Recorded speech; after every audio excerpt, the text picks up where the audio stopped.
Okay, so progress, failure, and generally interesting. I'll put it that way. Um, the drives arrived today, um, and got all of those mounted in the sleds, which was a task because all of the sleds are manual, they're not toolless. So you have to take the sleds apart, put the drive in there, put the screws back in, and generally takes a while. Um, did that. Um, fought and fought and fought with the system, trying to get it to boot the RAID controller, which was a thing. It did not. It wanted to boot off the internal hard drives. And so I finally got it to boot off the RAID controller. RAID controller saw the first drive. I was like, all right, we're off to the races. So plugged in the rest of the drives, got it all up and going, and then a huge pop happens. And the smell of burning electronics. And I'm like, oh God, I've killed something. Um, Probably something really expensive. Um, but it seems like my bootstrapped power supply was the root cause of the issue. And it probably was. So I pulled that out, crossed my fingers, grabbed another power supply, and booted with that one. And it did boot. I got into the LSI control menu and configured 16 drives in 218 TB of RAID 5 space. So pretty impressive. Let's see here. So we do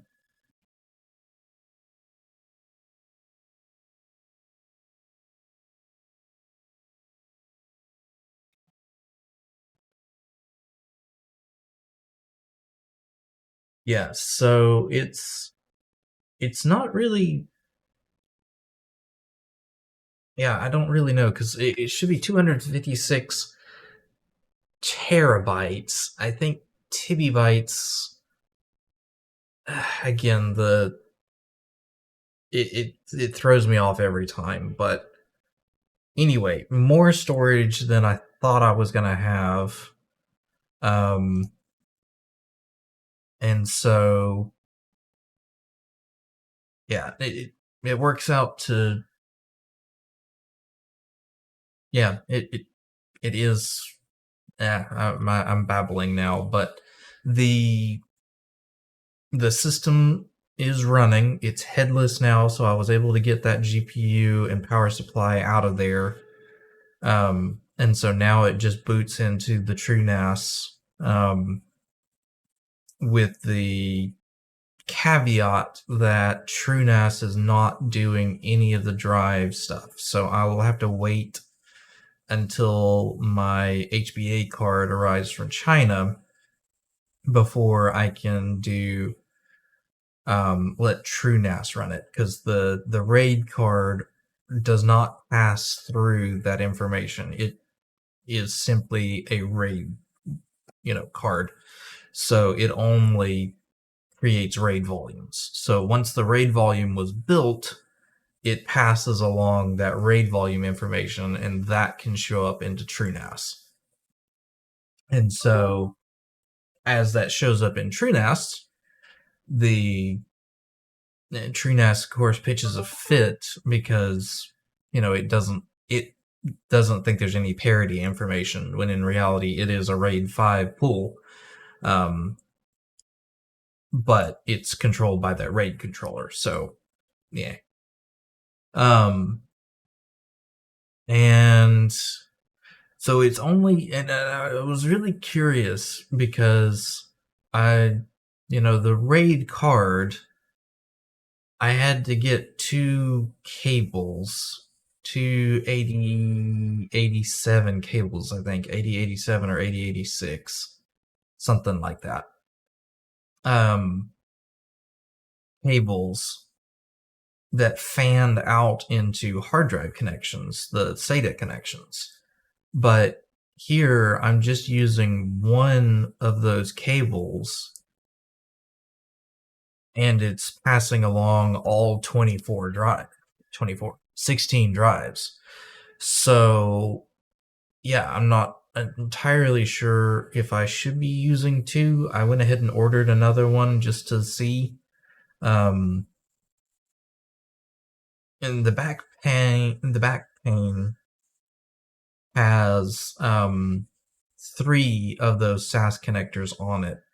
I think two are for data and one is for daisy chain. Um, all that to say, I got it set up and um, I can see the drive. I followed a nice guy on YouTube that was able to kind of show me um, the general setup. And once I did that, it took me a couple of tries. The first time, fired off and went perfectly. And then I realized that, I don't like the name because he did tank and then big data set. And I like naming mine off of elements. So I went and deleted that and tried to recreate it and failed miserably. And so it took me 3 or 4 tries to actually get it working correctly. But I did. I got it fired up, and so now it has the name of Argon, which is my preferred name for it. Um, so yeah, and let's switch over to scene 2. And so you can see here that I've got my local disk, and then I've got the Argon, which is 218 terabytes, which is just mind blowing.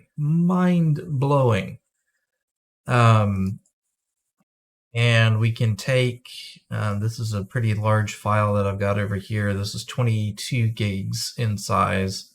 So I can take that and drop that over here. And you'll see that we're transferring somewhere around 600, a little bit more now. It's not hitting the full write speed that I'd like it to hit. Now, I'm not sure if that is a problem with the RAID controller not being able to keep up with it, or the single cable that I've got in there holding me back. There's a lot of things it could be, so I'm gonna start working through that. Let me grab this guy and move him over here. And so, yeah, this is but yeah, so we just transferred 22 gigs in no time at all. Technically faster than a standard hard drive can read and write. But this is the interface. You can see I've got the Quantia 10 gig networking card came in, worked just fine. And then we've got our tank data set over here. 64 gigs of RAM. That seems to be working pretty well. I still need to do some configuration setup to figure out exactly what I want to do. I am still thrilled as can be that the CPU, even though it is almost passive, is working just fine. I do have a different cooler coming in, should be Thursday. So yeah, making progress there. And yeah, so if we go over to storage and we look at our pools, see we've got the argon pool here. And if we come over to sharing and Windows share, you can see we're sharing the argon share. I'm still gonna have to do some configuring just to see if I can get everything going again. But yeah, so this is kind of where we're at right now. It's not exactly where I want it to be, but it's up and functional, which is way more than I could say yesterday. And it's stupid huge. Absolutely stupid huge. So yeah, I'll have to do some configuring and, generally just kind of setting up some folder structures and stuff like that. But I want to get it to where I can start doing backups again, because I've not been doing backups in a really long time, which is bad, but it is what it is. But yeah, so backups, figuring out the fans, and then getting the new HBA card in and reconfiguring the drives as not a RAID but a ZFS pool. So those are the next steps on this one. And rack mounts. I still need rack mounts. Although until I figure out the fans, I'm not gonna be putting it in the rack because it is so loud. So loud. Even idling, just so loud. Yeah, I'm gonna have to figure that one out. Alright, so this has been the kind of the basics, and we'll go from there.